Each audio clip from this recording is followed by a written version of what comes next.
Kelce, I know it never gets old, but Mahomes to Kelce, what's that like in a big game like this? That game was a lot more than just Mahomes to me, man, and that's why it was so fun. You got a guy like Sky Moore coming up big throughout the entire game. On top of that, Justin Watson. I mean, even in that last drive for us, Marquez gets his going early. Pat makes a huge play with his feet. It's just those are the best, man. Those are the best. When everybody gets a piece of the pie, that's the best. You follow up in looking at those rookies, especially on both sides of the football. How important is it as you progress and hopefully get to the playoffs?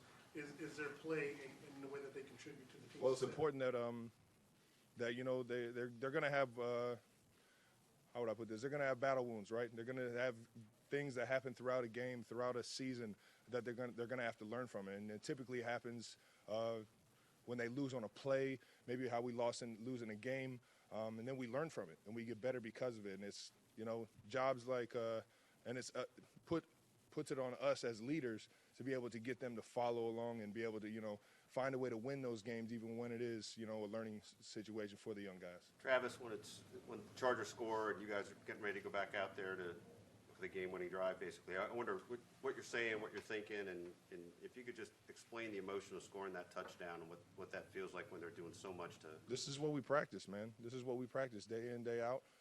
Throughout the off season, Coach Eric Bieniemy stresses a lot about situational football, and 2 minutes to win the game, down 4. That's a situation that we harp on a lot, and it's just a whole lot of fun, and the emotion to be able to persevere through that, man. It's like a ticking time bomb, man. Once you get in the end zone, man, you just explode. Do that. You just fired that ball right. Yeah, sorry if I hit somebody.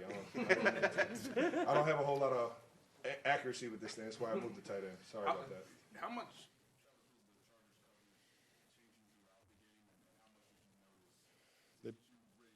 They played a lot of man coverage, and Derwin James probably got the better of me throughout the entire game. But I was fortunate that Pat and Coach Reed kept coming to me, kept dialing me up in situations, and I was able to finish the game off on a positive note. But that's a great defense, man, and it's just definitely a great secondary, and hats off to them for sure. You've been a great tight end for a long time. I appreciate With all that. the experience that you have, what's even better about your game now than say last year before? Man, I would say I was kind of talking about I'm an older dog, man. Throughout my years I just learned from situations that I've been through on the football field, situations that I've seen on the football field, and I just keep accumulating all that data and just put it in this computer up here and hope that I can use it to my advantage when the time's needed, man. And that's kind of where I'm at with it at that. Travis, Hold on. We got to roll real quick. We're going to go Adam, then Nate, Aaron, Eric, and then we're going to roll. Travis, any more sense than normal that you had to make some plays tonight, given the fact Juju didn't play, McColl didn't play, and Kadarius went out real early? Yeah, we didn't have our full arsenal of weapons, man, and that's knowing that it was going to be an opportunity. I personally was ready for the matchup. I knew they were going to play a lot of man-to-man coverage, and I knew that Pat was going to be looking for me when it was one-on-one coverage. So it was a lot of understanding what they were trying to do to stop us, and then on top of that, just going out there and trying to be a better football team. Nate? Does it feel any different winning the game this year versus what you did last year against the Chargers? This one feels damn good. I know that. Honestly, I put the other one in the back pocket already. Pat mentioned he feels like your competitive nature is your best attribute over any of the physical traits or whatever. I know you're a professional athlete. Everybody's competitive. But where does that competitive fire come from as you enter, year 10? Man, just my appreciation for the game, my appreciation for the guys before me to give me the platform and the opportunity to do what I do today. The Kansas City fans, the organization, there's a lot of people in this building that pour their heart into this entire, orchestra of things, and I just put it on my back and just lead with my heart to be able to go out there and perform and be accountable for those people. And I don't know, it was just the way I was raised, I guess.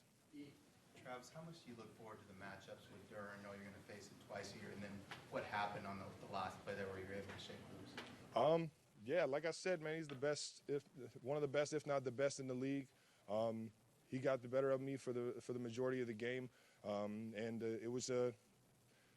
it's one of those things where would hope to get the right things dialed up at the right moments. And sure enough, at the end of the game, I knew he was kind of sitting on my outside shoulder on a lot of the stuff. So anything vertical and anything outside, he was locking me up pretty good. And Coach Reed saw that and called a play where I could just get across field and try and beat him with my legs. He's old 33 legs, man. But it was, like I said, man, I was just fortunate that Coach Reed and Pat never lost faith in me and my abilities to get open against a great cover guy like that. Trav, your name is continue to be etched in stone. Past Rob Gronkowski for the most 100-yard touchdown or 100-yard games in NFL history, man. What is that feeling like for you? Got a whole lot of respect for Rob, man. Just to be in that conversation is pretty damn cool, man. Shout out to the 87s out there, baby. Let's see if we can get a few more.